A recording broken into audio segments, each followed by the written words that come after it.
It sure was a fun place to be in its heyday. Raging waters on Salt Lake City's west side. Look at these old ads. It had some of the first of its kind features for a water park, the wave pool and massive slides, but it did go through a number of operators and then a decline in popularity, and now it sits dilapidated and shut down, an eyesore for neighbors and a liability for the city, which owns the property. Tonight, we go in depth and take a 360 look at the former water park, where it stands now, and what comes next for this site.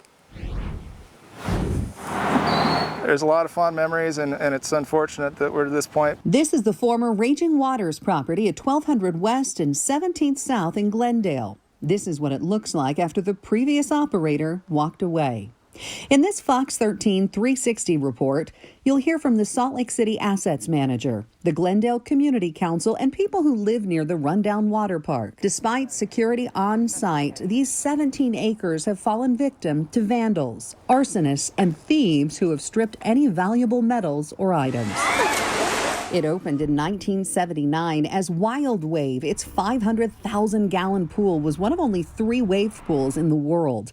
It became Raging Waters in 1983 when new owners invested millions building sky-high slides, a 70-foot cliff dive, the world's first water roller coaster, hot tubs, kids' pools, and more. Raging Waters. It's the rage. It was seen as a destination for families to enjoy some safe summer fun. Fast forward more than 4 decades from its beginning, and a couple more operators coming and going, and the park is now considered a safety hazard. City officials walking through this day with contractors putting together a bid for demolition and disassembly, while folks with the Parks Department look to see if anything was salvageable.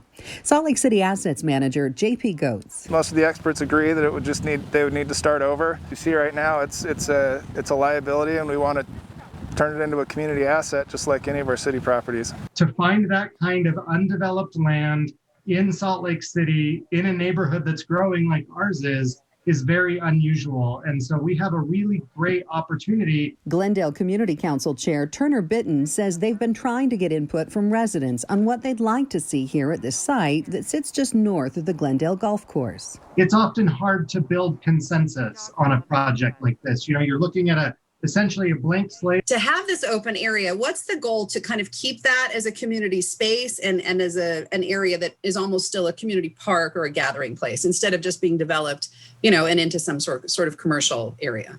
Yeah, and I think it's very important that we do something to create a gathering space, like you mentioned. Here in Glendale, we have some remarkable features like the International Peace Gardens and Jordan Park and our golf course. But what we really lack is a community space, say an amphitheater or a place for outdoor concerts or even staged plays. The Community Council put together 5 different scenarios this past fall, asking for public input. Also possibilities: a new water park, sports courts, a regional park, public pool, splash pad, and more. The thing that I'm so excited about with this site is that it is big enough that we can do all of the above, right? We can build pickleball courts or a beach or volleyball or all kinds of different ideas that have been thrown out.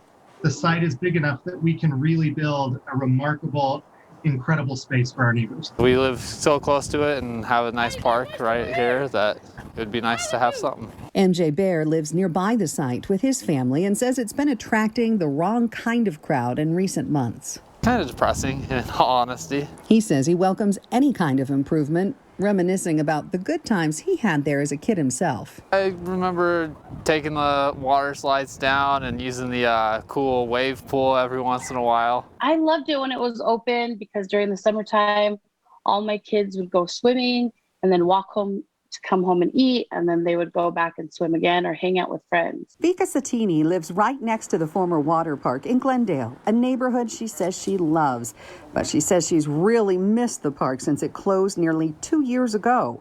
Adding a new recreational area, hopefully with some sort of water involved, can't come soon enough. I would hope for like a public pool or a splash pad for families to go and hang out there, or some kind of, there's already a park here, but like a splash pad or something for the kids to go and get wet and have fun. Because not a lot of people in the neighborhood have swimming pools.